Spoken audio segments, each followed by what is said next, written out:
এই যে আমাদের মুফতি আমির হামজারে ধইরা নিয়ে 3 বছর রাখলো, বের হওয়ার পরে তার সাথে এক জায়গায় বসছিলাম, চাটা খাইলাম ঢাকায়। আমির হামজা ভাই আমাদের ছোট ভাইয়ের মতো, এক জায়গায় বসলাম, বৈশা জিজ্ঞাসা করলাম ভয় ডর কেমন আছে? কিসের ডর, কিসের ভয়? আগের চেয়ে আরো বেশি কমু। সুবহানাল্লাহ পড়েন ভাইয়েরা। তার সাথে কথাবার্তা বলার পর আমার কাছে মনে হয়েছে যে হে তো আমার আগেও পরিচিত, কাছের লোক তো, আগে তার ইমানের যে স্ট্রেংথ ছিল আমার কাছে মনে হয়েছে জেলখানা থেকে ফাইকা ইমানের জোর কয়েক গুণ বাইরে গেছে। এই মোমেন্ট এখনো আছে, আসমান জমিন ভাঙে নাই। তবে জাতীয় মোমেনের সংখ্যা যদি বেড়ে যেত ইসলাম কায়েম হয়ে যেত, ঠিক কিনা? এখন কোরআনের পক্ষে থাকলে বিপদ মুসিবত আসতে পারে, আপনারা কমপক্ষে ভয় পাবেন না, কারণ ভয় পাইলে আপনি পরাজিত, আল্লাহর পরীক্ষায় ফেল। আর আপনি যদি মনে করেন না আল্লাহর কাছে তো যেতেই হবে, আওয়াজ দিয়ে বলুন তো মৃত্যু হবে কয়বার? তাকদীর লিখেছেন কে? তাকদীর কার হাতে? তাহলে আপনি কেমনে ভয় পাবেন?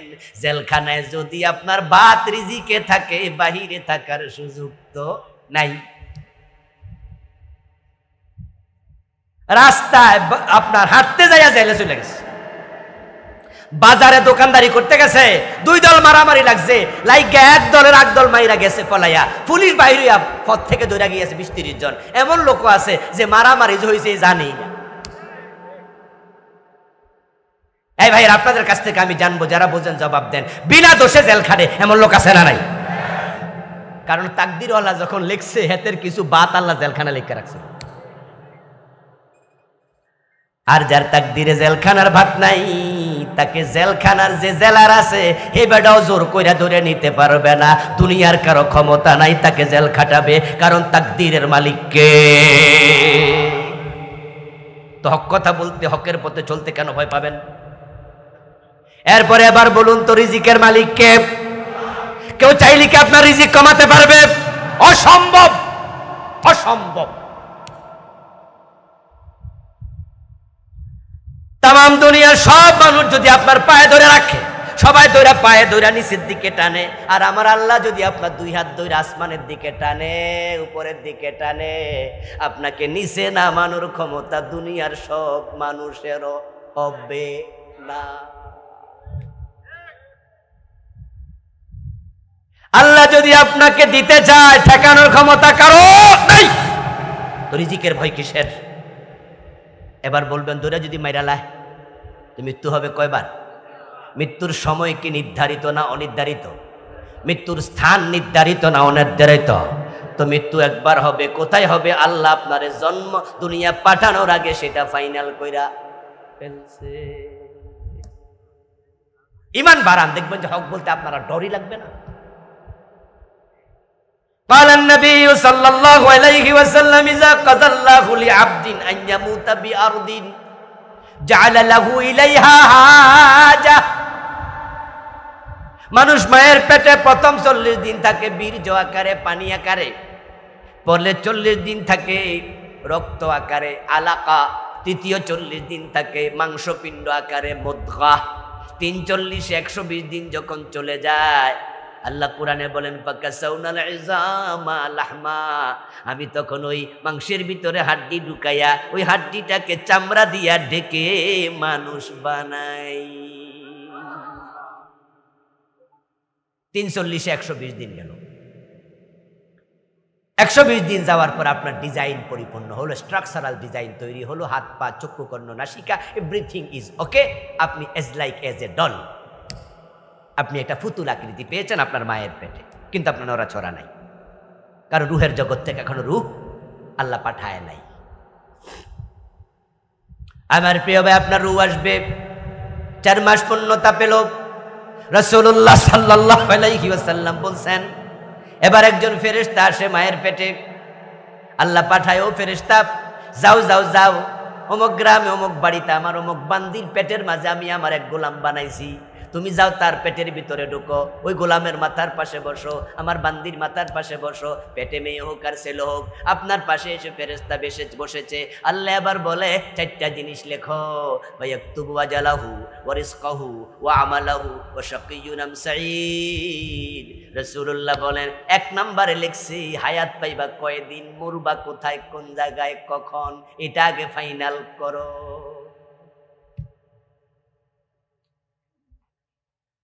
তারপরে আরো 3টা লেখে, মোট 4টা। তো লেখার পরে এবার আল্লাহ ফেরেশতারে কয় বের হও। ফেরেশতা আপনার মায়ের পেট থেকে বেরিয়ে গেল। এবার রুহের জগৎ থেকে আল্লাহ রুহ পাঠাইলো। তাহলে আপনার রুহ আইছে আগে না মৃত্যুর সিদ্ধান্ত হইছে আগে? এজন্য সূরা মুলকে আল্লাহ বলছে আল্লাযী খালাকাল মাউতা ওয়াল হায়াতা লিয়াবলুয়াকুম আইয়ুকুম আহসানু আমালা। চিৎকার দিয়ে সুবহানাল্লাহ পড়েন ভাইয়ারা। আল্লাযী খালাকাল মাউতা ওয়াল হায়াত, আল্লাহ সৃষ্টি করছে আগে মৃত্যু তারপরে জীবন। তাহলে মৃত্যুর জায়গা নির্ধারিত, তাই তো আল্লাহ রাসূল বলছেন মৃত্যু যার যেখানে হবে মরার আগে আল্লাহ কোনো না কোনো উসিলায় তাকে সেখানে পৌঁছাইয়া তারপর মৃত্যু দেবে। আশ্চর্য আশ্চর্য বিষয়। আমার এক পরিচিত লোক আমাকে জানালো, মিডল ইস্টে কনস্ট্রাকশনের কাজ করে। ওখানে কাজ করার জন্য বাংলাদেশি শ্রমিক আছে তার পরিচিত, 10 তলা না 12 তলা ছাদের মাঝে কাজ চলছে। তো উনি বলল যে উনি বা তার পরিচিত, আমি একটু কনফিউজ, রাস্তা দাঁড়ায় আছে, রাস্তার পাশে তাকে দেখে ছাদ থেকে একটা পোলা নিচে পড়ে গেছে। ছাদের রেলিং এ কাজ করতেছিল, হয়তো সেখান থেকে পড়ে গেছে। তো নিচে যখন পড়ছে তখন তো অনেক উঁচু ছাদ, তো 10 তলা তো অনেক উঁচু। ও তাকায় তো একবারে অবাক, আয় হায় হারে পুরো তো মরে যাবে। দেখলো যে আল্লাহর বান্দা উপর থেকে নিচে পইরা মাটিতে 1 সেকেন্ড শুয়ে থাকে নাই, পড়ছে আর দাঁড়ায় গেছে। কি আশ্চর্য, ফুটবলের মতো, ফুটবল ফইরা যেমন লাভ দেয়, হে ফইরা সোজা খাড়ায় গেছে। সে বলে আমি তখন দৌড় মারলাম, দৌড় মারা এই জন্য গেলাম, এবার তো হাসপাতালে নেওয়া লাগবো ডেফিনেটলি। ও যাইয়া দৌড়ি দিয়ে সুস্থ, হে কথা কয় কি রে ভাই কি হয়েছে, কয় হ্যাঁ ফুইরা তো গেছি। আরে ফুইরা তো গেছ, কথা কস কেমনে, দৌড়া মইরা দেহে সুস্থ, কিচ্ছু একবার কিচ্ছু হইল না। কি আশ্চর্য আশ্চর্য আশ্চর্য। এর মাঝে আর 3-4 জন আমরা একসাথে হয়ে গেছি বাঙালি। আমরা এবার বলতেছি ভাই তোরা আল্লাহ যে বাঁচান বাঁচাইছে, তুই মিষ্টি খাওয়া। কারণ হে পুরো সুস্থ তো গল্প করতেছে, ওরা তো মিষ্টি খাওয়া। হে বলতেছে তাই তোরা খারাপ মিষ্টি আনি, পাশে মিষ্টি দোকান, ওই পাশে রাস্তার। মিষ্টি আনার জন্য রাস্তার ওই পাশে যাচ্ছে, রাস্তার মাঝখানে যাওয়ার সাথে আরেকটা গাড়ি আইসা এখানে তাকে ডলে ফেলছে। এই কথা শুনে আমি তো বললাম দোস্ত ঘটনা তো ভিন্ন। সেটা হলো তার মৃত্যু তো আল্লাহ জায়গাটা লেখছে, রাস্তায় তো আইয়া হিয়ানে খাড়াই রয়েছে। ও বেটা 10 তলার ছাদ থেকে নামতে নামতে নামতে নামতে মৃত্যুর সময় তো চলে যাবে। ওই জন্য অন্য কোনো ফেরেশতা তার হিয়ানতে ফালাইছে, কোলে কইরা ধরছে, ব্যথা যেন না পায়। আইটা গেছে আজরাইল ওখানে জান কবজ করেছে, কারণ যার মৃত্যু যেখানে হবে আল্লাহ কোনো না কোনো উসিলায় সেখানে পৌঁছাবে। ইযা কাযাল্লাহু লিআবদিন আন ইয়ামুতা বিআরদিন জাআলা লাহু ইলাইহা হাজা। তাহলে কাহিনী শোনানোর পিছনে যে উদ্দেশ্য ছিল আমার, সেটা আবার আমি ফিরে আসি। আমাদের মৃত্যু হবে কয়বার? তাহলে হক কথা বলতে দ্বিধা কিসের? কেউ কি চাইলে মারতে পারবে? আমার মৃত্যু যদি ফাঁসির রশিতে থাকে আমার বাঁচানোর ক্ষমতা কারো নাই, আর মৃত্যু যদি আমার ঘরে থাকে ফাঁসিতে ঝুলানোর ক্ষমতা কারো নাই। আমরা হকের উপরে থাকবো, হকের পথে চলবো। ইমানের দাবি হলো আল্লাহর জমিনে আল্লাহর দ্বীন হক কায়েম করো। এই দেশে আলেম ওলামারা দ্বীন কায়েমের পক্ষে কোনো একমত হতে পারে নাই, যার কারণে দ্বীন কায়েম থেমে আছে। না হয় এত আলেম বাংলাদেশে, এত মসজিদ বাংলাদেশে, এত ফির বাংলাদেশে, এত তাবলিগ বাংলাদেশে, এত টুপিওয়ালা দাড়িওয়ালা বাংলাদেশ ছাড়া পৃথিবীর কোন দেশে পাবেন না। হ্যাঁ, মসজিদ পৃথিবীর আরো অন্য দেশে বেশি আছে, যেমন ইস্তাম্বুল। কোন দেশের রাজধানী? তুরস্ক। তুরস্কের রাজধানী ইস্তাম্বুল এবং বাংলাদেশের রাজধানী ঢাকা, দুইটাকে বলা হয় মসজিদের শহর। এত মসজিদ পৃথিবীর কোনো দেশে আর নাই, ইস্তাম্বুল আর তুরস্ক ছাড়া। কিন্তু তুরস্কে আপনি যাবেন 100 জন লোকের মাঝে দাড়িওয়ালা পাবেন 2 জন 3 জন বা আরো কম। আর বাংলাদেশে আপনি ঘর থেকে বের হন, এই যে এখানে তাকান, দেখবেন যে দাড়িওয়ালা 50%। আপনি সৌদি আরব যাবেন, এত টুপিওয়ালা বাংলাদেশের মতো পাবেন না। সৌদি আরব আমি দেখেছি টুপি ছাড়া নামাজের ইমামতি করে লাইতেছে, আর বাংলাদেশ হইলে কি লাইয়া বুধ বানাই দেবে। মিশরে মসজিদ আমর ইবনুল আস রাদিয়াল্লাহু তাআলা আনহু, কায়রো শহরে জোহরের নামাজ পড়তে ঢুকলাম। গেছি মূলত পরিদর্শনে, মসজিদ পরিদর্শন করতে গেছি, বিশাল মসজিদ। তো ঘুরতে যখন বের হলাম, আমার সফর সঙ্গীরা বলল চলেন, এখানে আমর ইবনুল আসের বিশাল এক মসজিদ ওনার নামে। তো গিয়ে অজু করলাম মশকের পানি দিয়া। জীবনে আমি মশক আর দেখি না, ওখানে গিয়ে পেলাম রাসূলুল্লাহ জামানায় চামড়া দিয়ে তারা মশক বানায় পানি রাখত। তো ওখানে যাইয়া দেখলাম যে চামড়ার বানানো মশক আছে, আবার পানির ট্যাব আছে, অজু করলাম। তারপর জোহরের নামাজ পড়ার জন্য মসজিদে গেলাম, দেখি আল্লাহ বান্দা আজান দিতেছে, মুয়াজ্জিন তাকে দেখি শার্ট প্যান্ট পরা, মাথায় একটা টুপি ছিল কিন্তু শুট পরা, শুট। তা আমি তখন ভাবলাম মুয়াজ্জিন হয়তো ছুটিতে গেছে, অন্য কাউকে দায়িত্ব দিচ্ছে, হতেই পারে। আর ও দেশে শার্ট প্যান্ট অ্যাভেলেবেল লোকজন পরে। তো আজানের পরে সুন্নাত পড়লাম, বসে থাকলাম সুন্নাত উন্না পইরা, অপেক্ষা করছি ইমাম কই। দেখি যে ওই বেটা শুট প্যান্ট পরা বেটা মাইকের সামনে গেছে। মাইকটা লম্বা একটা হাতলওয়ালা, এরকম হাতলওয়ালা মাইক, ওইটা টাই না উনি নিজে নিজে একামত দিতেছে, আবার আল্লাহু আকবার আল্লাহ। আচ্ছা দেখ মুয়াজ্জিন তো একামত দিবি, অপেক্ষা করছি ইমাম কই। দেখি একামত শেষে বেড়া ইমামের জায়গায় খাড়ায় আল্লাহু আকবার। আমি মনে মনে কই আজানও দে, একামত হে, ইমামও হে, আবার মুয়াজ্জিনও সে, ছুট পইরা ইমামতি করলো, সবাই নামাজ পড়লো। বাংলাদেশে হইলে কি লাইয়া ইমামের জায়গায় বুধ বানিয়েছে। এত টুপিওয়ালা, এত দাড়িওয়ালা, এত ভিড়। আরে বাংলাদেশে ভিড়, সুবহানাল্লাহ, এত ভিড় বাংলাদেশে। পৃথিবীর এমন দেশ আছে এত মানুষও নেই। আমাদের মানিকগঞ্জ গেলে শুনবেন যে ঘরে ঘরে ভিড়, কোনো বাড়িতে নাকি 3 জন ফিরও আছে। ঘর আছে 3টা, ফিরও কয়জন? আজ থেকে 8-10 বছরের মতো হবে, এক মাহফিলে গিয়া আমি দেখি আমার সামনে মুসল্লি 20-30 জন হবে শ্রোতা। আমরা স্টেজে আছি 20 জনের মতো, নিচে 30 জন ধরেন। তা আমি স্টেজের দিকে তাকে দেখলাম যে আরে সারছে কাম, এগুলা কিছু এরা নামাই দিলে শ্রোতা বাড়ত। এত কম শ্রোতা, কষ্ট পেলাম একটু মনে মনে। আজকে একটা রাইতে আমার নষ্ট হইল, কারণ অন্য জায়গায় ওয়াজ করলে বেশি লোকের কাছে মেসেজ দিতে পারতাম। যাকে এরপরও ওয়াজ করলাম, কিছু দুঃখ প্রকাশ করলাম যে লোক কোথায়, আপনাদের শ্রোতা নাই। নামার পরে মাহফিল কমিটি আমার একটা, হুজুর আপনার উসিলা শ্রোতা হয়েছে না, এই কয়জন হয় না। আমি কই কোন কি, হুজুর আল্লাহর রহমত অনেক হয়েছে। আমি কই কি তামাশা করছেন আমার সাথে, দুষ্টামি? কয় না হুজুর, কসম করলে বিশ্বাস করবেন আপনি। আমি বললাম কারণ কি? কেমনি হুজুর শ্রোতা হবে? কারণ সব তো আমরা ফিসা। কই যে ঘরে ঘরে ফির, এক বাড়িতে 2-3 জন ফির আছে হুজুর, এবং সব ভণ্ড ফির, কোনো নামাজি পড়ে না, কিসের ওয়াজ শুনবে? এরপরে বললো হুজুর আমাদের মানিকগঞ্জে এক বেডি ফির আছে। বলেন কি? কয় হ্যাঁ, উনি ফির আম্মা, গুন্না সহকারে কইছে। তা আমি বললাম মহিলা ফির? আপনিও চিনবেন, নাম কইলে কি নাম? পরে নাম কইছে। তা আমি আপনাদের কমু না, এই বেডির নাম নেয়া ঠিক না, তবে ইশারা দিলে বুঝবেন যদি ফাইটটা যায়। তা আমি বললাম বলেন কি, উনিও ফির? কয় জি হুজুর, উনার মুরিদানও আছে। তো বাংলাদেশে এত ফির, পৃথিবীর অনেক দেশে এত মানুষও নাই, কিন্তু এই দেশে কি আদৌ ইসলাম আছে? অর্থনীতি ইসলাম দিয়ে চলে? আমার বন্ধু, তামাম দুনিয়াতে স্বর্ণ সমানভাবে প্রচলিত। এক দেশের টাকা আরেক দেশে চলে না, কিন্তু এক দেশের স্বর্ণ আরেক দেশে। আমার প্রিয় ভাই, এই স্বর্ণ যখন কেউ বিক্রি করে, কেউ কিনে, তখন এটা যাচাই করা ছাড়া কিনুন নাও, কিনে না বেচুন নাও, বেচতে গেলে দোকানদার গ্রহণ করবে না। আমরা যখন স্বর্ণ কিনি, আমরা তখন এখন দেখি হলোগ্রাম। আমরা দোকানদারকে বলি এটা কত ক্যারেট? কয় 21। কোন জায়গায় লেখা আছে একটু দেখান। যারা সচেতন মানুষ তারা দেখে ছোট্ট করে চিকন একটা সিলমোহর আছে। সিলমোহর ছাড়া এখন স্বর্ণ বিক্রি নিষেধ। যদি আপনি কিনেন ধরা খাবেন, বিক্রি করতে গেলে আরো ধরা।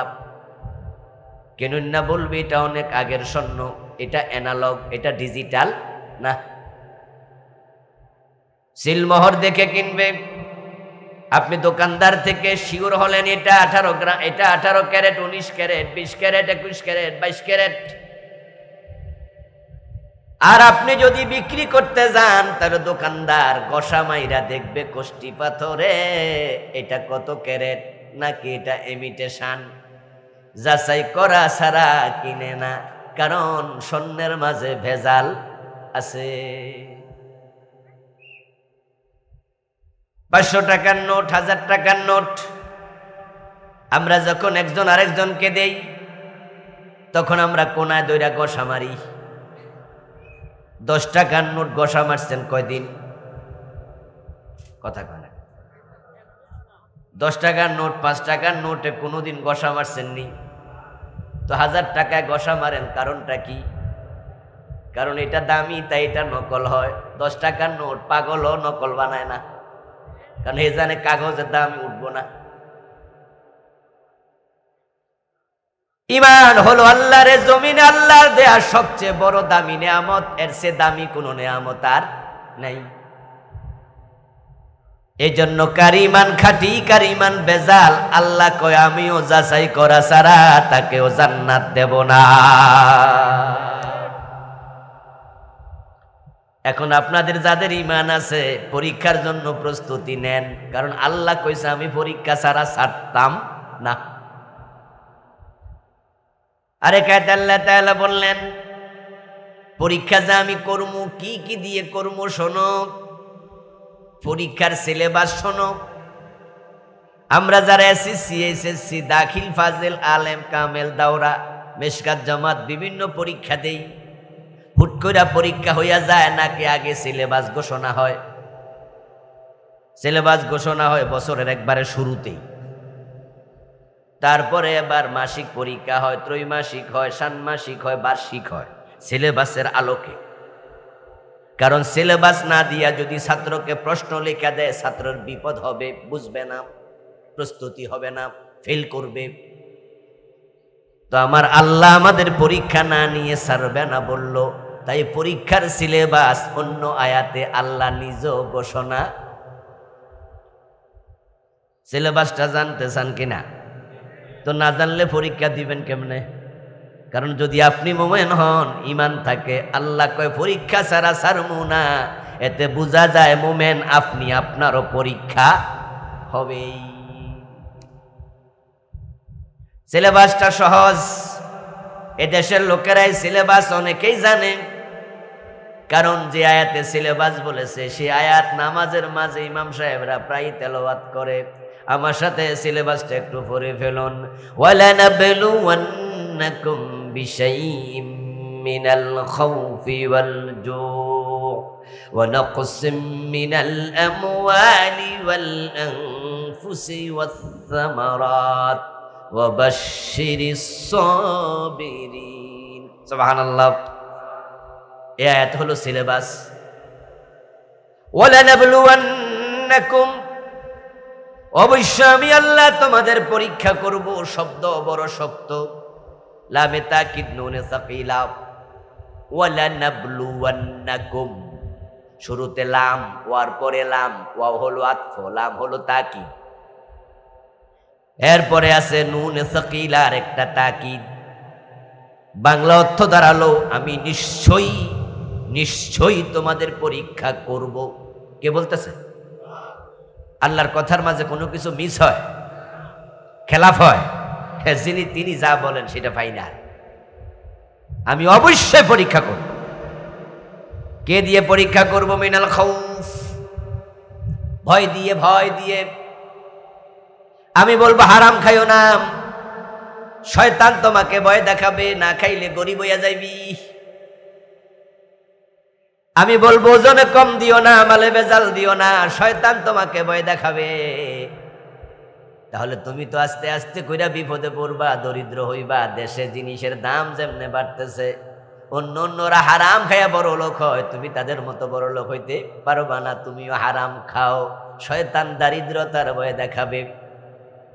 আমি আল্লাহ বলি, অন্যায়ের বিরুদ্ধে মাথা তুলে দাঁড়ায়া যাও, কথা বলো, হক কথা বলো। শয়তান এসে ভয় দেখাবে, এই হুজুর হক কথা বললে কিন্তু ইমামতি বেশি দিন, তাই আমনে হক কথা আপাতত, এই ভাই হক কথা বেশি কন, শোনেন না মানুষ জেলে যায়।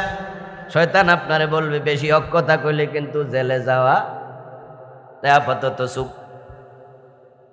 আল্লাহ বলে হক কথা বলো।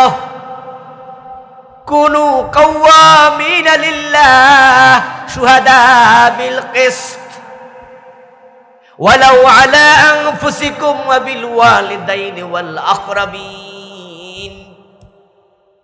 ও দুনিয়ার মানুষ, তুমি আল্লাহর জন্য সত্যের পক্ষে মাথা তুলে দাঁড়ায়া যাও। সত্যের পক্ষে দাঁড়াতে গেলে যদি নিজের ক্ষতি হয়, তোমার মা বাবার বিরুদ্ধে যায়, আপনজন নারাজ হয়ে যায়, সত্যের ব্যাপারে কোনো আপোষ করা যাবে না। বলেছেন কে?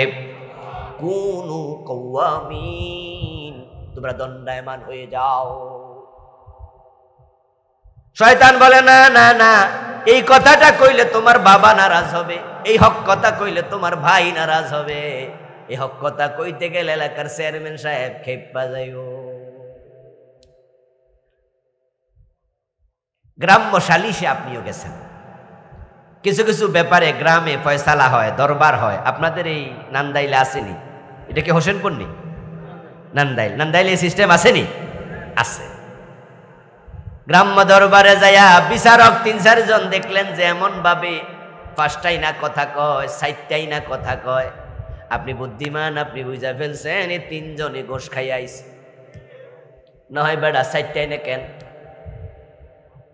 কিন্তু আপনি আবার ভাবতেছেন, যদি আমি এখন তাদের বিরুদ্ধে হক কথা বলি, সত্যের পক্ষে অবস্থান নেই, ৩ জনই এলাকার নেতা, তাহলে আমার সামনে বিপদ হতে। তাই শয়তান আপনাকে বলবে হক কথা আপাতত বলা যাবে না। ভয় দেখাবে জেলের, ভয় দেখাবে চাকরির। ইসলামের পক্ষে অবস্থান নিলে মুরিদ কইমা যাবে, সরকার এসে খানকা বন্ধ করে দিব, তোমার ফিটির মানবো না, জেলে নিয়ে যাবে। দুনিয়ার সবচেয়ে বড় মুফাসসির তুমি হইয়া কি লাভ হইব যদি তুমি জেলখানায় পয়সা যাও? তোমারও আর শুনবো কেডা? এই জন্য জেলের ভয় দেখাবে, মামলার ভয় দেখাবে, হামলার ভয় দেখাবে, দারিদ্রতার ভয় দেখাবে। আল্লাহ বলে, আমি তোমাকে ভীতি দিয়ে পরীক্ষা করব। আমাদের সাথে জন্মের পর থেকে মরা পর্যন্ত শয়তান লাগাইয়া রাখছে কে? আমাদের দেহের রক্তের ভিতরে শয়তান হাঁটতে পারে, এটা কি জানেন আপনারা? এই ক্ষমতা দিল কে? শয়তান কবে শয়তান হইল? আদমের সময়, নাকি যেদিন আদম রে ফেরে সেজদা করলো না। আচ্ছা, শয়তান যদি ৫,০০০-৪,০০০ বছর হায়াত পাইয়া মইরা যাইতো, তাহলে আমরা তো বাইসা যাইতাম। বেটারে কিয়ামত পর্যন্ত হায়াত দিল কে? আশ-শায়তানু ইয়াজরি মিনান নাসি মাজরাদ দাম। মানুষের দেহের মাঝে রক্ত যেমন চলাচল করে, রাসূলুল্লাহ বলে শয়তানকে আল্লাহ সে ক্ষমতা দিছে, সেও তোমার লোহিত কণিকার সাথে চলতে পারে। আল্লাহ তাকে আমাদের পিছনে লাগাইলো আমাদেরকে পরীক্ষা করার জন্য, সে সেই পেঁচ লাগাইয়া দেবে। এখন পরীক্ষায় পাশ করতে হলে সকল ভয়কে জয় করা লাগবে, ঠিক কিনা? আমি পরোয়া করি না, হারাম খাবো না, আমি ওজনে কম দেব না, মালে বেজাল দিব না, তাহলে পরীক্ষা আপনি পাস। এতে করে কম খেয়ে থাক, কুড়ে ঘরে থাকবো, হারাম ব্যবসা আমি করবো না, দিনে 3 বেলার জায়গায় 1 বেলা খাবো, আপনি পাস। শয়তান আপনাকে ভয় দেখাবে, এই হক কথা বললে জেলে যাওয়া লাগবে। আর আপনি শয়তানকে তখন বলে দেবেন, ইমাম ইউসুফ যদি জেল খাটতে পারে, ইমাম আবু হানিফা জেল খাটতে পারে, ইমাম বুখারী জেল খাটতে পারে, আমার নবী মুহাম্মদ 3 বছর জেলে থাকতে পারে, আমি জেল খাটলে কি?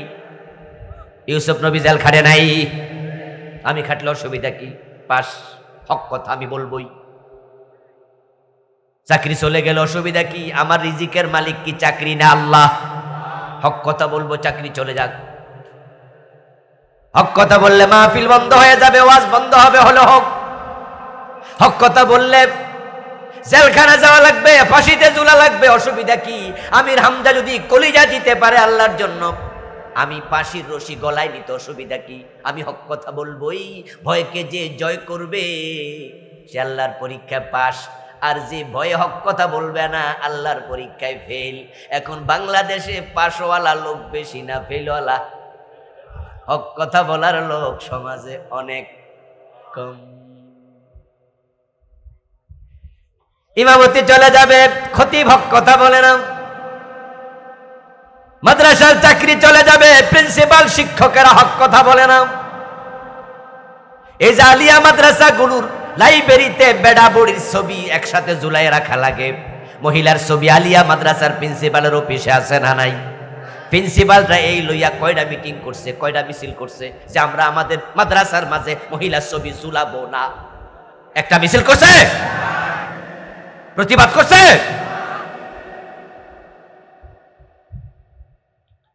যে মহিলার ছবি মাদ্রাসার অফিসের মাঝে তোমরা ঝুলাইছ, ওই মহিলার কান দেখা যায়, চুল দেখা যায়, গলা দেখা যায়, ওই মহিলার দিকে তাকাইলে সওয়াব হবে না গুনাহ হবে? তো প্রিন্সিপালরা তোমরা সবাই গুনার সাথে একমত কেন হলাম? কারণ সবাই চাকরি চলে যাবে।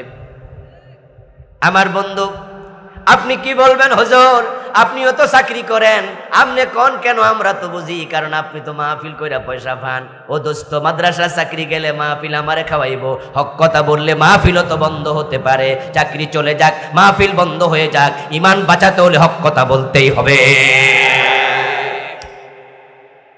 নয় তুমি ফেল। মাদ্রাসার বর্তমান পাঠ্য সিলেবাসের মাঝে, স্কুলের পাঠ্য সিলেবাসের মাঝে বিবর্তনবাদ ঢুকাইছে। গত বছর ঢুকাইছিল বিবর্তনবাদ, এবার ঢুকাইছে ট্রান্সজেন্ডার। এই বিষয়ে শিক্ষকরা কয়জন কথা বলেছে, কয়জন রাস্তায় নামছে? বিবর্তনবাদ বিশ্বাস করলে ঈমান চলে যাবে। বিবর্তনবাদ মানে হলো মানুষ নাকি বানর ছিল, পরে আস্তে আস্তে মানুষ হইছে। অথচ মানুষের প্রথম পুরুষ বাদর না প্রথম পুরুষ আদম? এই কথা আল্লাহর কোরআনে আছে না নাই? সূরা নেসার প্রথম আয়াতে দেখবেন, বাড়ি যাইয়া। আল্লাহ আপনাদেরকে আমাদেরকে বানাইছে মিন নাফসিন ওয়াহিদা ওয়া খালাকা মিনহা যাওজাহা ওয়া বাসসা মিনহুমা রিজালান কাসীরান ওয়া নিসা। আদম হলো প্রথম ব্যক্তি, তারপরে উনার দেহ থেকে মা হাওয়া, দুজন থেকে কোটি কোটি মানুষ। আর তারা সিলেবাসে ঢুকাইছে বান্দর ছিল প্রথম ব্যক্তি।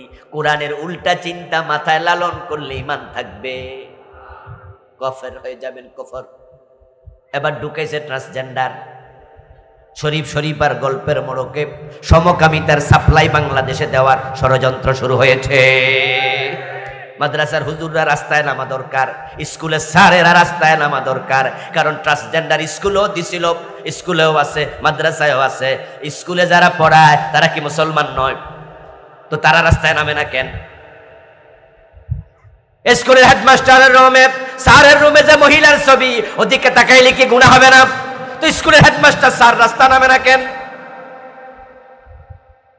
চাকরি চলে যাবে, কথা বললে বিপদ, তাই মাথা পেতে মেনে নাও। মাদ্রাসার কিতাবের মলাটে প্রাইমারি লেভেলে গেলে দেখবেন 5, 6, 3, 4 মাঝে মাদ্রাসার বইয়ের মলাটের মাঝে দোতরা, হারমোনিয়াম, বেপর্দা মহিলার ছবি। আচ্ছা, মাদ্রাসার কোথাও কি দোতরা বাজায়? বাংলাদেশে কোনো মাদ্রাসায় হারমোনিয়াম বাজায়? তো মাদ্রাসার বইতে ছবি আসলো কেন? ছবি কে ঢুকাইলো? ঢুকানো নিশ্চয় কিছু লোক আছে যারা বিবর্তনবাদ ঢুকাইছিল, যারা ট্রান্সজেন্ডার ঢুকাচ্ছে, তারাই হারমোনিয়াম ঢুকাচ্ছে। এই জাতিকে তারা পথহারা করার ষড়যন্ত্র শুরু করে দিয়েছে। এখন আমরা কি কথা বলতেছি না অনেকে চুপ? কেন? চাকরি চলে যাবে। আমার সামনে এখানে শুধুমাত্র বিরোধী দলের লোকেরা নাই, সরকারি দলের কর্মী, সরকারি দলের নেতা আজকের এই মাহফিলে আছে না নাই? তা আপনারা কেন রাস্তায় নামেন না? আপনারা কেন বলেন না বিবর্তনবাদ মানি না, ট্রান্সজেন্ডার মানি না, মাদ্রাসায় হুজুরদের সামনে মহিলার ছবি দরকার নাই, কারণ ওই ছবি জুলাইলেও কিছু আসে যায় না, না জুলাইলে কি সরকার ক্ষমতা থেকে নাইমা যাবো? মহিলার ছবি যদি মাদ্রাসায় না ঝুলায় এতে কি সরকারের কোনো ক্ষতি হবে? তো কেন আমরা গুনাহ করব? হুজুরদেরকে গুনাহগার বানাবো কেন? তা আপনারা কথা বলেন না কেন? না বললে হুজুর আমার দলীয় পর্দা চলে যাব না, কারণ আপনি ইউনিয়নের সভাপতি, আপনি না ইউনিয়নের সেক্রেটারি, আপনি না দলের এলাকায় নেতা। তা আপনি যদি এখন সরকারের বিরুদ্ধে কন, সরকার কইব তোর মতো নেতা আমার দরকার নাই, হুজুর আমার পদটা হারামো। তাই বোঝা গেল হক কথা বলার সাহস আপনারও নাই, শয়তান আপনাকে পদের লোভ দেখাইছে।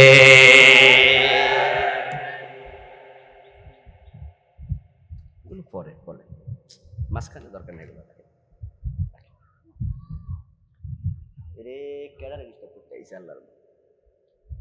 আপনারে পদের লোক দেখায়, আপনাকে চাকরি হারানোর ভয় দেখায়, ইমামতে চলে যাবে এই ভয় দেখায়া আপনাকে হক কথা বলা থেকে বিরত রেখে দিল। ভালো করে শুনুন মুসলমান, বাড়িওয়ালা যখন ঘুমায় চোর তখন ঘরে ঢোকার সম্ভাবনা থাকে, মালামাল নিয়ে যেতে পারে। মুসলমান তোমরা ঘুমাইলে ষড়যন্ত্রকারীরা তোমাদের ঈমান চুরি করে নিয়ে যাবে।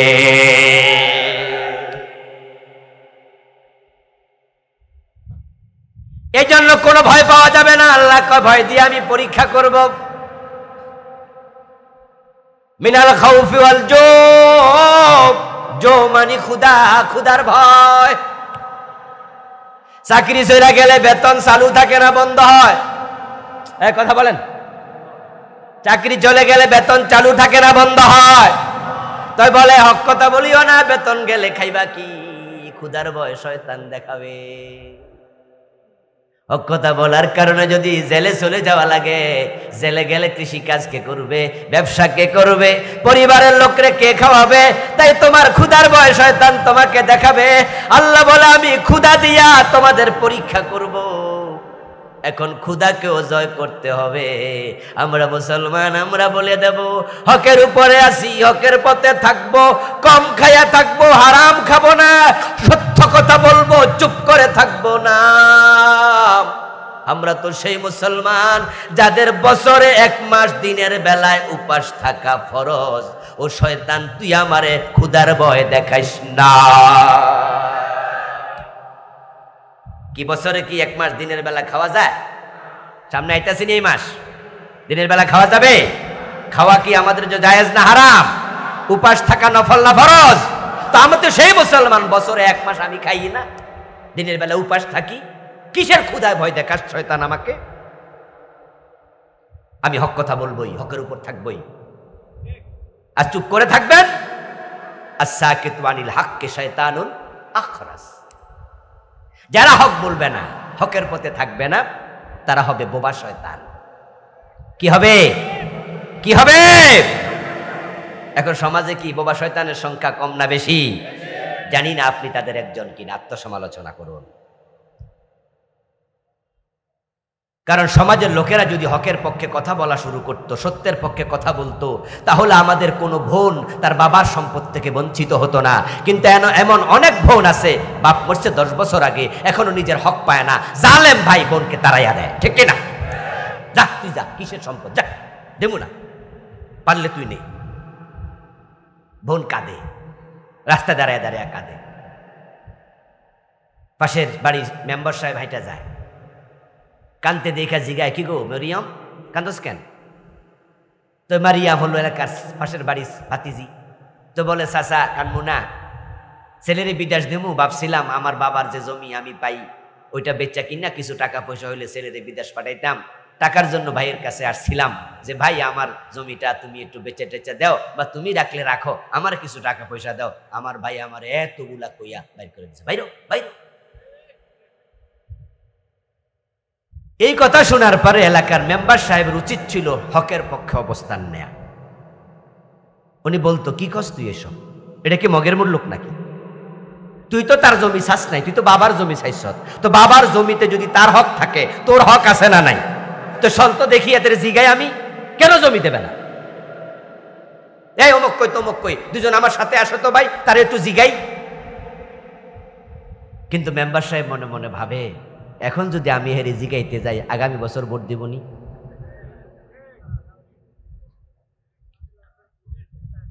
আর এই বেড়িরে তো বিয়ে দিছি পাশের ইউনিয়নে, তো এই বেড়ির জামাই কি আমার ভোটার? আর আপনারাও তো কথা কন্যা দেই যে সব যে একতালে চলে যেতেছে রে, কি নিজেরাও কি মেম্বারে খারাইবেন নাই? উনি তো মনে মনে ভাবে, এখন যদি আমি এ বেটার মেয়েটার পক্ষ নেই, হকের পক্ষ নইয়া তার বাইরে যাইয়া ধরি, আগামী বছর তো ভোট দিব না।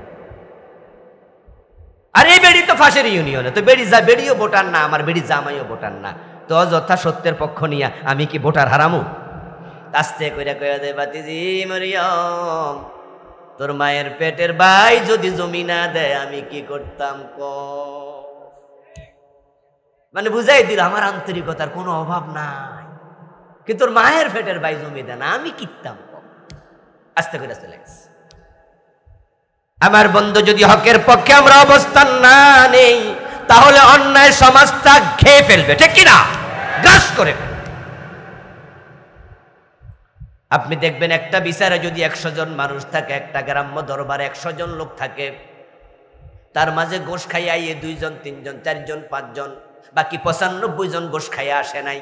ওই 95 জন বোঝে, এই 5 জন গোশ খাইয়া উল্টা কথা কয়, কিন্তু ওই 95 জন সাহস কইরা ওই 5 জনের বিরুদ্ধে তীব্র প্রতিবাদ গড়ে তোলে না, কারণ মনে মনে কয় 5 জন তো নেতা, কথা কইলা আমার বিপদ, তাই প্রত্যেকে চাচা আপন প্রাণ বাঁচা। এই 95 জন প্রতিবাদ করলে 5 জন লেজ তুলে পালাতে বাধ্য হতো। 95 জনের সাথে 5 জন পারার কথা না, কিন্তু 95 জনের সবাই একা একা মনে মনে ভাবে, যা কথা কই আমার লাভ কি, আমি ফেসে বলবো। আর আপনারা যখন হক না বলে জুলুম দেখে চুপ করে থাকলেন, তখন সমাজে জালেমের সংখ্যা দিন দিন বেড়েই যাচ্ছে। আল্লাহ বলে, আমি পরীক্ষা করব, ওয়ানাফসিম মিনাল আমওয়ালি ওয়ানাকসিম মিনাল আমওয়ালি ওয়াল আনফুসি ওয়াস সামারাত। দিনের পথে চলতে গেলে মাঝে মাঝে তোমার জীবনটাও যেতে পারে, সম্পদের লস হয়ে যেতে পারে। শুধু ইসলামের কথা বলার কারণে আল্লাহর জমিনে আল্লাহর দ্বীন কায়েম করতে হবে, এই ওয়াজ করার কারণে বিশ্ববিখ্যাত মুফাসসির তাকেও 13 বছর জেলখানায় থাকা লেগেছে। যে 13 বছর জেল খাইতে আল্লাহর বান্দা হাসপাতালে যায় মরে গেল, ওই আল্লাহর বান্দা যদি আল্লাহর কোরআনের আইনের পক্ষে অবস্থান না নিত, শুধু ফিরালি কইরা মুরিদ বানাইতো, উনার মতো মুরিদ বাংলাদেশের কোনো পিসা পাইতো না।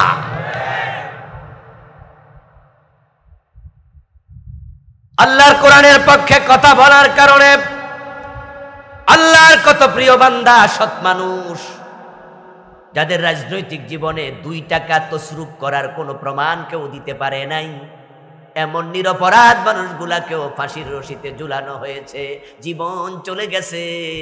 শুধু কোরআনের পক্ষে কথা বলে এখনো জেলখানায় আছে এমন আলেম আছে না নাই? আল্লাহ কয়, জান মালের ক্ষতি দিয়ে আমি পরীক্ষা করব। আসলে ব্যাপার হয়েছে কি জানেন, পরীক্ষা যত বড় হয় পরীক্ষা তত শক্ত হয়। তা আমাদেরকে পরীক্ষা করবে কে? তো আল্লাহ কত বড়, এজন্য পরীক্ষা একটু কঠিন হবে। প্রাইমারি স্কুলে যে টিচার, উনি যখন প্রশ্ন করে প্রাইমারি ছাত্রদের জন্য, হাই স্কুলের টিচার যখন হাই স্কুলের জন্য করে, কলেজের টিচার যখন কলেজের জন্য করে, তখন কি প্রাইমারি, হাই স্কুল, কলেজ ওই লেভেলের প্রশ্ন কি এক মানের হয়? পরীক্ষা যত বড় হয় প্রশ্নের মান তত স্ট্রং হয়। আবার বাংলাদেশের সবচেয়ে বড় পরীক্ষার নাম হলো বিসিএস। ওই পরীক্ষার প্রশ্ন করে যারা, তারা সব হলো দেশের 1 ক্লাস প্রফেসর, ওই লেভেলের।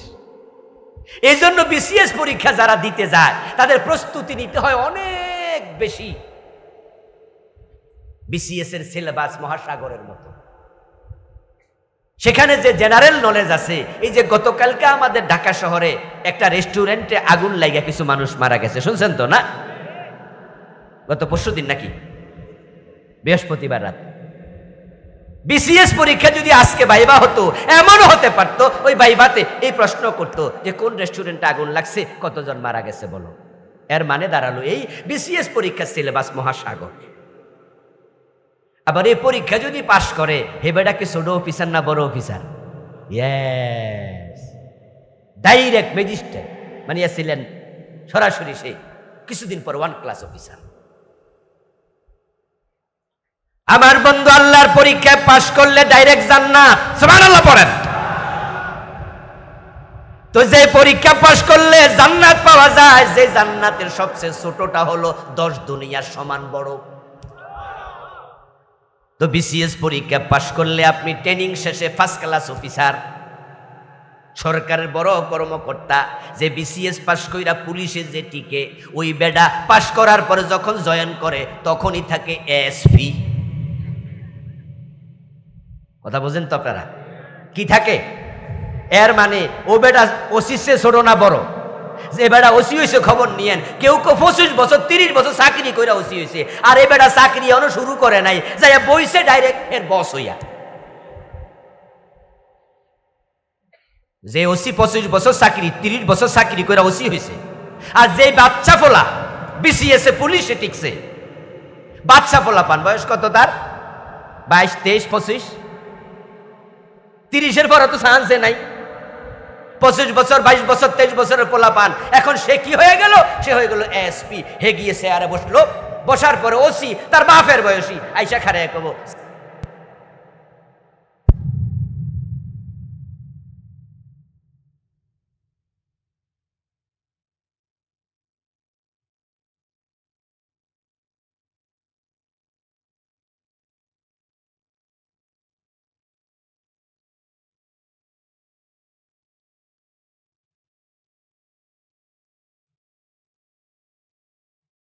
তলদেশে 40 দিন আটকায়া রাখছে।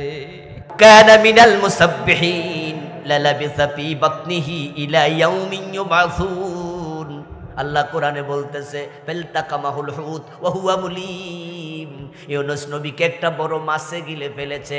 যদি মাছের পেটের মাঝে লা ইলাহা ইল্লা আনতা সুবহানাকা এই দোয়া না পড়তো, আমি আল্লাহ ইউনূসকে 40 দিন না কিয়ামত পর্যন্ত মাছের পেটে আটকায়া রেখে দিতাম। ওই মাছের হায়াত কিয়ামত পর্যন্ত লম্বা করার ক্ষমতা আল্লাহর আছে না নাই? ইলা ইয়াউমি ইউবাসুন, আল্লাহ কয় কিয়ামত পর্যন্ত আমি আটকায় রেখে দিতাম। আল্লাহর পরীক্ষার সম্মুখীন হইয়া নবী মুহাম্মদুর রাসূলুল্লাহর দিকে তাকাও, দাঁত নাই, কাঁচা দাঁত ভেঙে ফেলেছে। ওহদের যুদ্ধে বর্ষার আঘাতে হেলমেট ভেঙে প্রিয় নবীর মাথার ভিতরে ঢুকেছে। 3 ঘন্টা রাসূল বেহুশ ছিলেন। তায়েফের মাঠে এমন রক্ত ঝরছে, দেহে একটা পশমের গোড়া ছিল না যেখানে রাসূলের দেহের রক্ত লাগে নাই। মাটিতে বসছে, বাগানে ডুইকা বসে দেখে রক্ত পড়ে, মাটি রাসূলের চারপাশের মাটি ভিজে গেছে। জানের পরীক্ষা, মালের পরীক্ষা, অস্ত্রের আপনার দেহের পরীক্ষা, এগুলো আমি নিমু। পরীক্ষা তাকায় দেখো বেলালের দিকে, গলায় রশি লাগাইয়া টানছে। বেলাল কালেমা ছাড়ে নাই। এটা কি তার জানের পরীক্ষা না? টান দিত আর বেহুশ হয়ে যেত বেলাল। সৌদি আরবে যারা গেছেন তারা জানেন যে সৌদি আরবে দিনের বেলায় খালিফা মাটিতে রাখা যায় না। সুবহানাল্লাহ। বালির মাঝে অবস্থা এমন হয়, বালি গরম হইয়া যায়, মনে হয় যেন ধান ছাইরা দিলে খই ফুটটা যাবে। মরুভূমিতে 65 ডিগ্রি সেলসিয়াসে একবার আমি গিয়েছিলাম, বহু ভিতরে, আমার এক আত্মীয়কে দেখা করার জন্য সৌদি আরবে।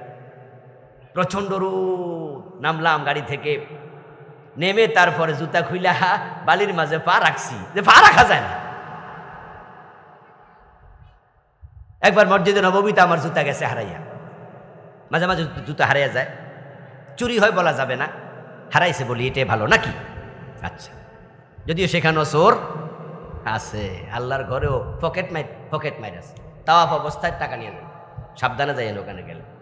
এই জন্য বেল্টের মাঝে সাবধানে জিনিসপত্র রাখতে হয়। কারণ কিছু, আল্লাহ মাফ করুক, কিছু কালো চামড়ার লোক আছে। কালো চামড়ার মাঝে ভালো মানুষও আছে, তবে কালো চামড়ার লোকেরা একটু ঝামেলা করে, চিন্তাই করে, পকেট মাইর করে, ঝামেলা করে। মদিনায় আমার জুতা হারিয়ে গেল। এখন বাইরও দুপুর বেলায় জোহরের নামাজে সম্ভবত, এখন বাইর হইয়া পা দেব, পা দিতে পারতেছি না। তো আমার এক সঙ্গী আছে, হে আমার কই হুজুর অসুবিধা কি, জুতা আমনে এক জোড়া লই এলাম। কত জুতা ফইরা আছে, আমনে এক জোড়া দেন। তা আমি কই কাটে নিতাম, কই আপনারটি তো কেউ না কেউ নিচ্ছে, তা আপনি একজনেরটা নিবেন। আমি বললাম যে তাহলে ওই বেটা তো আবার বলবে আমার জুতা চুরিয়েছে, তখন চোরটা কেন হইব? না, এটা ঠিক হবে না। এখন একটা কাজ করেন, আপনার জুতা আমার একটা দেন আর আপনি একটা দেন। তো এই বেটা এক পায়ে দিছে, আমি এক পায়ে দিছি, কুতকুত খেলার মতো লাফাইয়া লাফাইয়া গেছে। কুতকুত খেলা বোঝেননি? ছোট খেলা যে এক ঠ্যাং তুইলা খেলছেন লাফ দিয়া দিয়া। আমার দোস্ত বেলালকে সেই মরুভূমিতে উত্তপ্ত বালিকা রাশির উপরে শোয়াইয়া গলায় রশি লাগাইয়া টানছে। হযরত বেলাল রাদিয়াল্লাহু তাআলা আনহু যখন বেহুশ হয়ে যেতেন, কাফেররা তখন কানের কাছে এসে ভাবতো মরে গেছে, ধরতো, নাড়াচাড়া করতো, নিঃশ্বাস জাগা মরে যাব। পরে আবার যখন হুঁশ আসতো, বেলাল নড়াচড়া করতেন, তারা আবার এসে বলতো বেলাল কালেমা ছেড়ে দাও, আমরাও তোমার মারবো না, ছেড়ে দেব। হযরত বেলাল বলতেন আহাদুন আহাদুন আহাদ, অস্ফুট স্বরে ঠোঁট নড়ে। তারা মুখ কানের কাছে মুখ নিয়ে শোনে বেলাল কি কইতাছে, রাজি হইছে নাকি, কালেমার পড়বে না, ছেড়ে দেবে। শোনে না, না, বেলাল কয় আহাদুন আহাদুন আহাদ, কুল হু আল্লাহু আহাদ, এক আল্লাহকে মেনেছি, জান যাইতে পারে কালেমা ছাড়ব না। জীবনের পরীক্ষা দিয়ে আমি আল্লাহ দেখি। রাসূলুল্লাহর আপন চাচা আমির হামজার দিকে তাকান, হযরত হামজার কলিজাটা পর্যন্ত বুক ছেড়ে বের করে হিন্দা চাবাইছে, কাঁচা কলিজা চাবাইছে। ও মুসলমান, প্রিয় নবী সাল্লাল্লাহু আলাইহি ওয়াসাল্লামের আপন নাতি ইমাম হুসাইনের দিকে তাকায়া দেখো, হুসাইনের দেহের মাঝে কল্লা নাই।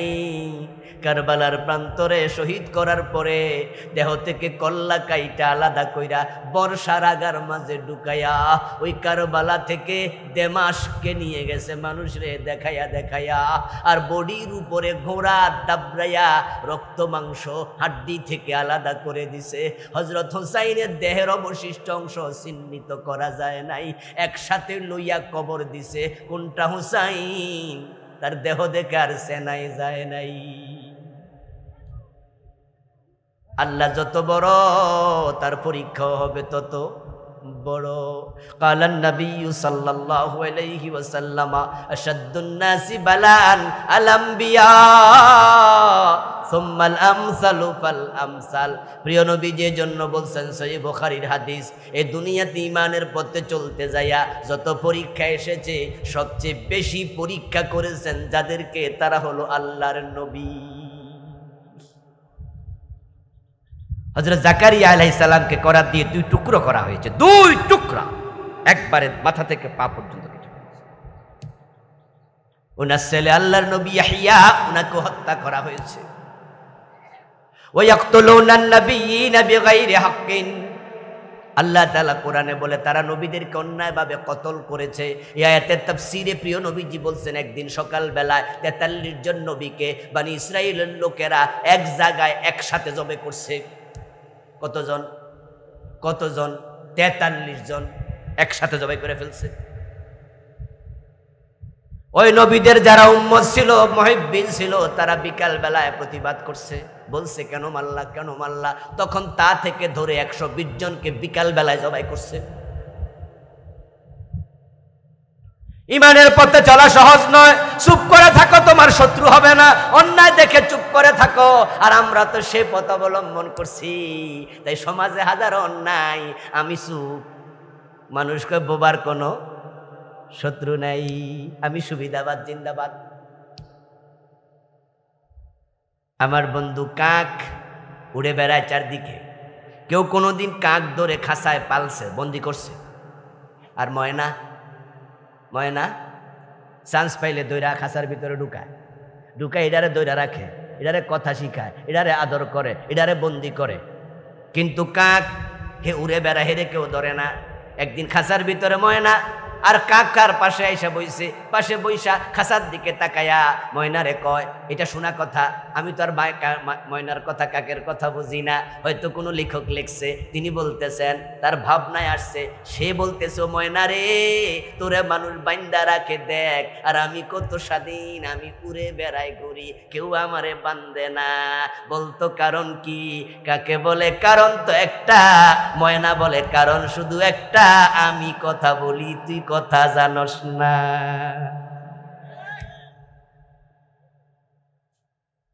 তো যারা জেলখানায় ওই আলেমদেরকে, যাদেরকে ফাঁসি দেয়, তাদেরকে জিজ্ঞাসা করো কোন কারণ, তারা বলবে কারণ একটা, আমরা হক কথা বলি, আর তোমরা খুব আরামে আছো কারণ তোমরা হক কথা বলো না।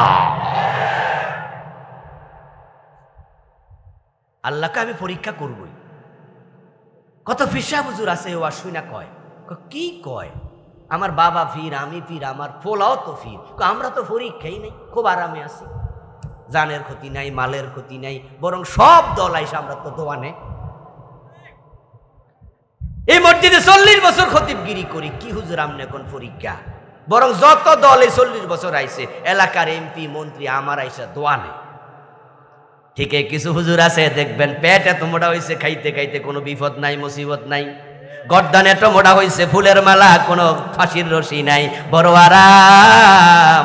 আর কিছু হুজুর আছে বাড়িতে ঘুমাইতে পারে না, ইসলামের পক্ষে কথা বলার কারণে বিনা দোষে ডজন মামলার ফেরারি আসামি হইয়া ঘুরে।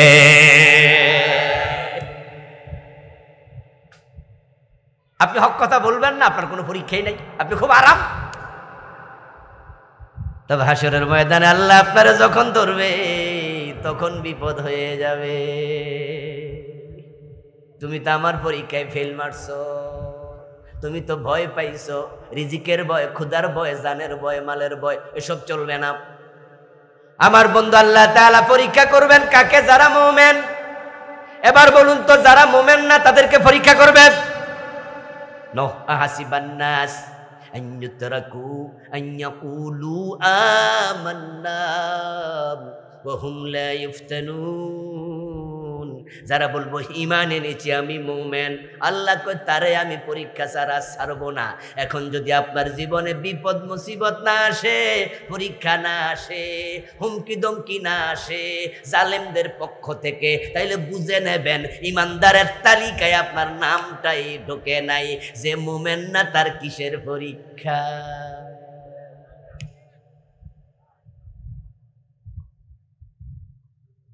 মুমিনের পরীক্ষা করব বলেছে কে? সবাই একটু দয়া করে বলতে হবে, এটা কি আমার কথা না আল্লাহর কথা? তো আপনার জীবনে কোনো পরীক্ষা আসে নাই, তাহলে বুঝা গেল আপনি মুমিনের তালিকায় নাম ঢুকাইতে পারেন নাই।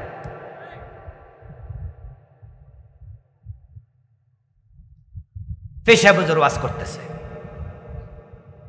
ওহুদের মাঠে প্রিয় নবী দাঁত ভেঙে ফেলেছে, কাঁচা দাঁত, আহারে হেলমেট ভেঙে মাথায় ঢুকেছে। কেমনে ঘটনা ঘটেছে, রাসূল কেমনে বেহুশ ছিলেন, কাহিনী যখন বলছে তখন হুজুরের চোখের পানি দাঁড়িয়ে ভিজে ভিজে পড়তেছে, মুরিদরাও কাঁদতেছে। আহারে ওহুদের কাহিনী শুনে সবাই কাঁদে, তায়েফের কাহিনী শুনে সবাই কাঁদে, আমার রাসূলের কাঁচা দাঁত নাই, ভেঙে ফেলেছে। মাঝখান থেকে এক মুরিদ খাড়াইছে, বুড়া মুরিদ খাড়ায় কয়, পিসা হুজুর আমার একটু কথা ছিল। পিসা হুজুর কয়, ওয়াজের মাঝখানে কিসের কথা? আচ্ছা কোন? মুরব্বী মানুষ কয় যে এই ওয়াজ আমি আপনার দাদা পীর সাহেব থেকে শুনেছি, উনিও কেঁদেছে, আমিও কেঁদেছি, উনিও কেঁদেছে, আমরাও কেঁদেছি, কিন্তু আমাদের দাঁত কেউ ভাঙে না, আপনার দাদারটাও কে ভাঙে নাই, এই কারণটা কি? আচ্ছা গেল পরে আপনার দাদা 32 দাঁত লইয়া মইরা গেছে, আপনার বাপ হইল গদ্দিন শিনফির, একই ওয়াজ উনিও করছে, কানছে, আমরাও কানছি, আপনার বাবার দাঁতও কেউ ভাঙলো না, উনিও 32 দাঁত লইয়া মরল। এখন আপনি হলেন জোয়ান মানুষ, হয়তো ভবিষ্যতে কেউ আপনার দাঁত ভাঙলে ভাঙতেও পারে, কিন্তু আমি তো বুড়া হইয়া গেছি, পাবলিক আমরা দাঁত কেন ভাঙে না, এখন এটাই বুঝলাম না। এবার পীর কয়ে, মুরব্বী বইয়েন, আমরা হেকমতে ওয়াজ করি।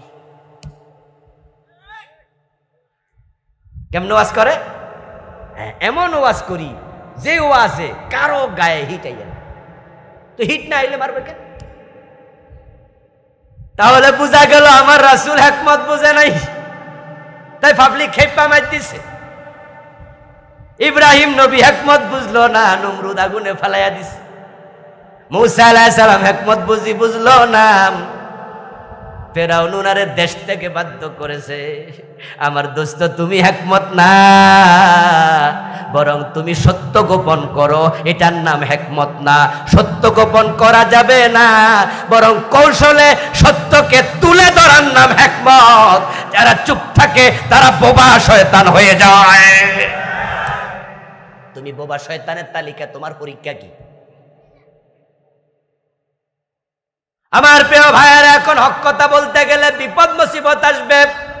এখন হকটা চিনা লাগবে। হক কাকে বলে? হক হলো কোরআন, হক হলো ইসলাম, হক হলো আমার আল্লাহর বাণী। আল্লাহ রাসূল যা করেছে, যা বলেছে সেটাই হক। এখন রাসূলের পক্ষে যদি আপনি হকের পক্ষে থাকেন, তাহলে বাংলাদেশ কি ব্রিটিশ আইনে চলবে না আল্লাহর কোরআনের আইনে চলবে? ইন্নাল্লাহু আল হক, কোরআনে আল্লাহ বলেছেন ইন্নাল্লাহু আল হক, আল্লাহই হলো হক। তাহলে আল্লাহর কালাম কি? জাল হাক্কু ওয়া যাহাকাল বাতিল ইন্নাল বাতিলা কানা যাহুকা। ইসলাম হক, আল ইসলাম হাক্কুন, ইসলাম হক, আল্লাহ হক, কোরআন হক, ওয়াল কুফরু যুলুমাত। প্রিয় নবীজি যখন মক্কা বিজয় করলেন ৮ম হিজরিতে রমজান মাসে, উনি ৮ম হিজরিতে রমাদানে মক্কা বিজয় করে আল্লাহর ঘর কাবার ভিতরে ঢুকলেন। তখন কাবার ভিতরে বাহিরে ৩৬০ মূর্তি। নাউজুবিল্লাহ পড়েন। মক্কার মানুষগুলো কত বড় জালেম! ইব্রাহিমের তাওহীদের ঘর কাবাকে তারা দেবদেবীর ঘর বানাই দিছে। কাবা শরীফ ইব্রাহিম আলাইহিস সালাম বানায় না? ওই ঘরটা ছিল তাওহীদের ঘর, আল্লাহর ইবাদতের ঘর। আরে মক্কার জালেম গুলো এর ভিতর আইনা ৩৬০টা মূর্তি ঢুকাইছে, বেড়ার মূর্তি, বেডির মূর্তি ভরাইছে। আমার রাসূল ঢুকলেন, হাতের মাঝে একটা লাঠি ছিল, ওই লাঠি দিয়া তিনি এক একটা দেবদেবীর মাথার মাঝে গুতা মারতেছেন আর কাইত হইয়া পড়তেছে।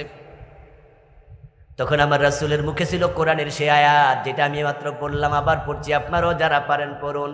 জাআল হাক্কু ওয়া যাহাকাল বাতিল ইন্নাল বাতিলা কানা যাহুকা। সবাই আওয়াজ দিয়ে বলেন সুবহানাল্লাহ। বাংলা অর্থ হলো সত্য সমাগত, মিথ্যা অপসৃত, মিথ্যার পতন অবশ্যম্ভাবী। সত্য এসেছে, মিথ্যা থাকতে পারবে না। মক্কা বিজয়ের আগে মক্কা এলাকায় ছিল শিরক। মক্কা বিজয়ের পরে এসেছে ইসলাম। রাসূল বলে যা আল হক, হক এসেছে। তাহলে হক মানে কি? ইসলাম। হক মানে কি? এই জন্য আমরা বলি আল ইসলামু হাক্কুন ওয়াল কুফরু বাতিল। এবার বলুন তো, যদি হকের পক্ষে আপনি থাকেন, তাহলে ইসলামের মাঝে তো আছে চোর ধরে হাত কাটো। 52 বছরে কয়দিন কাটছেন? তাহলে হক বাংলাদেশে মরে গেছে। হক যদি কোরআন হয়, হক যদি ইসলাম হয়, এই কোরআনের মাঝে আছে জেনা করলে 100 বেত লাগাতে হবে। আছে কিনা? আয-যানিয়াতু ওয়াজ-যানি ফাজলিদু কুল্লা ওয়াহিদিন মিনহুমা মিআতা জালদা। পুরুষ হোক আর নারী হোক, জেনা করলে 100 বেত লাগাও। আর বিবাহিত হলে পাথর মারো, নাউযুবিল্লাহ। এখন বাংলাদেশে 52 বছরে জেনাকারীকে 100 বেত লাগাইছি আমরা কয়দিন? তাহলে বোঝা গেল হক মরে গেছে। কিন্তু মুসলমান নাকি 92%। মুসলমান আছে, ইসলাম নাই। এগুলো কিয়ামতের ভালো আলামত, ডাইরেক্ট আলামত, স্পষ্ট আলামত। প্রিয় নবীজি সাল্লাল্লাহু আলাইহি ওয়াসাল্লাম বলেছেন, ইয়াতি আলান নাসি জামানুন লা ইয়াবকা মিনাল ইসলাম ইল্লা ইসমুহু ওয়া লা ইয়াবকা মিনাল কুরআন ইল্লা রাসমুহু মাসাজিদুহুম আমিরা ওয়া হিয়া খারাবুম মিনাল হুদা। আমার রাসূল বলছেন, এমন এক জামানা আসবে, ইসলাম থাকবে না, শুধু নাম থাকবে। কোরআন থাকবে না, শুধু তেলাওয়াত থাকবে। মসজিদে মানুষ থাকবে, হেদায়াত থাকবে না। হক কথা বললে ইমামের চাকরিও চলে যাবে। তাই ইমামরাও হক কথা আর বলবে না। ওই জামানা আসবে না, এসে গেছে। এই যে আমরা 92% মুসলমান, আগে নাকি 90 ছিল। এই গত কয়দিন আগে একটা গণশুমারি গেছে না, এটার নাম আগে কি ছিল? আদমশুমারি। এবারের নাম কিন্তু আদম আর নাই, এটার নাম দিছে জনশুমারি না গণশুমারি। আচ্ছা, এই জনশুমারিতে পরে রেজাল্ট দেখলাম যে মুসলমান কিন্তু আলহামদুলিল্লাহ 2% বাইরে গেছে। আমি কি মাশাআল্লাহ, তাহলে তো কিয়ামত আপাতত আর হবেই না। নিশ্চিন্তে নাকে তেল দিয়া ঘুমাইতে থাকেন যারা এতদিন পর্যন্ত কিয়ামতের চিন্তা অস্থির ছিলেন। কারণ হাদিসে পাওয়া যায় একজন ইমানদার থাকলেও কিয়ামত হবে না, আর আমরা তো শতকরা 92, কিসের কিয়ামত? সহিহ মুসলিমের হাদিস, কালান নবী সাল্লাল্লাহু আলাইহি ওয়াসাল্লাম, লা তাকুমুস সাআতু ওয়ালা হাদিন ইয়াকুলু আল্লাহ আল্লাহ। আল্লাহ আল্লাহ বলার মতো একজন মুমিন থাকলে কিয়ামত হবে না। এখন আমরা আসিলাম যা আস্তে আস্তে বাড়তাছি, আগামী জনশুমারিতে 93-94 হয়ে যাবো।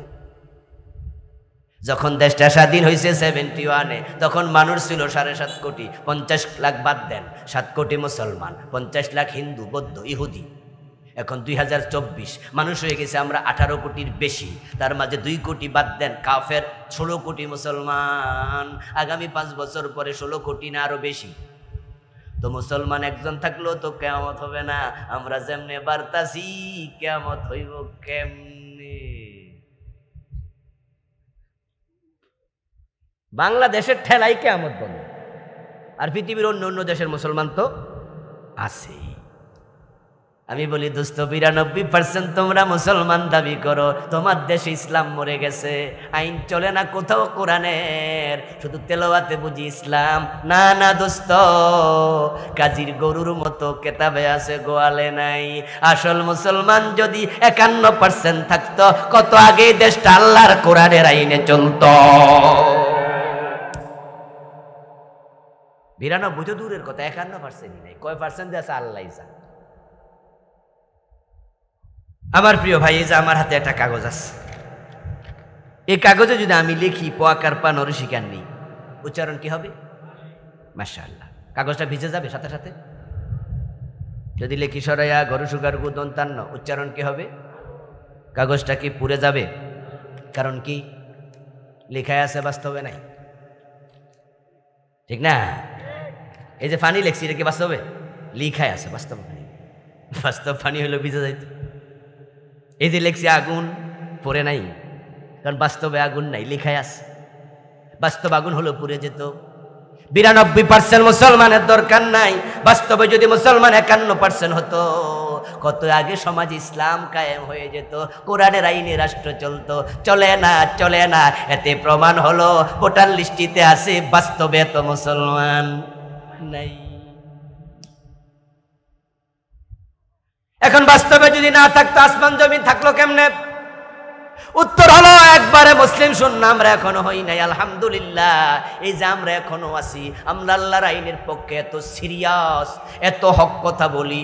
এই যে যখন থেকে শুরু করছি, একবারে 2001 থেকে ওয়া শুরু করছি, 2024 চলে। প্রতি বছর প্রতিদিন চান্স পাইলে বলতেছি, কোনো ভয় নাই, ডর নাই। যখন ধরে ধরে আলেমদেরকে জেলখানায় ঢুকাইছে, তখনও নিজের জেলের ব্যাপারে সামান্য টেনশন করি নাই। আর এখন তো নিরাপদ মোটামুটি। এখন হুজুররা মোটামুটি আমরা এটা মানে টেনশনহীন, কারণ হুজুর যা জেলে ছিল দিন দিন আস্তে আস্তে করে ছাড়তেছে। কথা বলতে হবে। শিক্ষানীতি ইসলাম দিয়ে চলে, সমাজনীতি চলে, আদালত চলে, রাষ্ট্র ব্যবস্থা চলে। তো মুসলমান আছে, ইসলাম কোথায়? আলেমরা এক হয়ে যাও, মুসলমান এক হয়ে যাও, ইসলাম কেউ ঠেকাইতে পারবে না।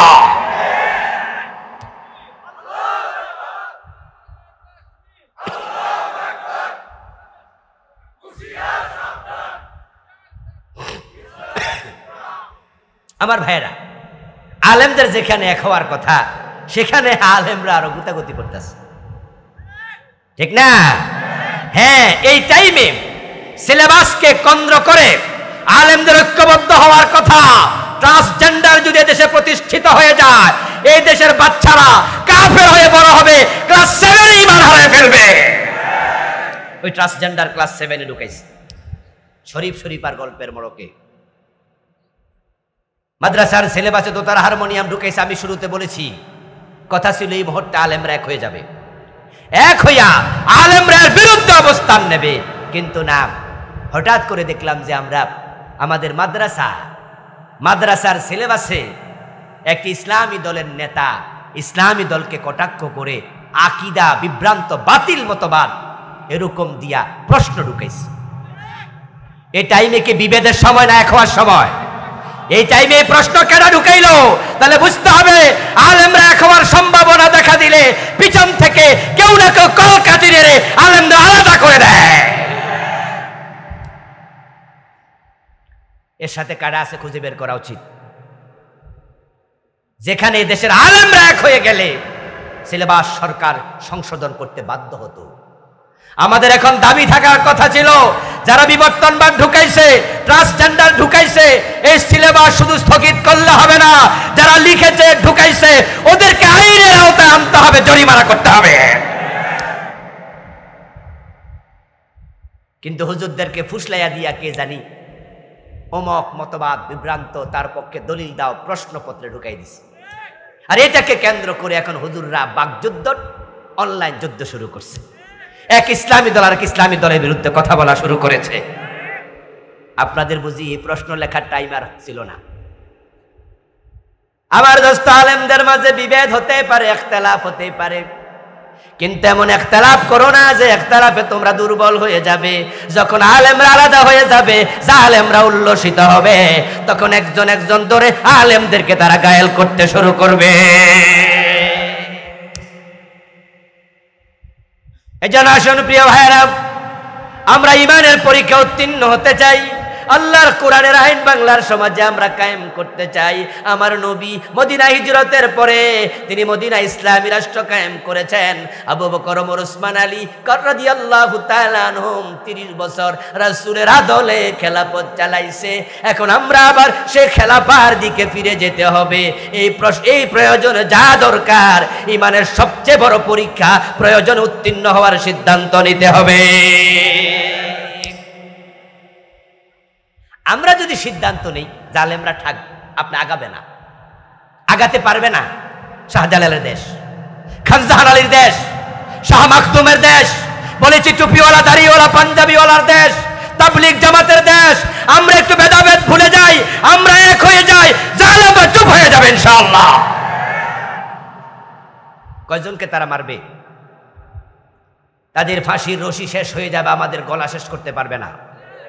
যদি আমরা সবাই বলি প্রয়োজনে ফাঁসিতে ঝুলবো, ফাঁসি কয়জন রে দিবা?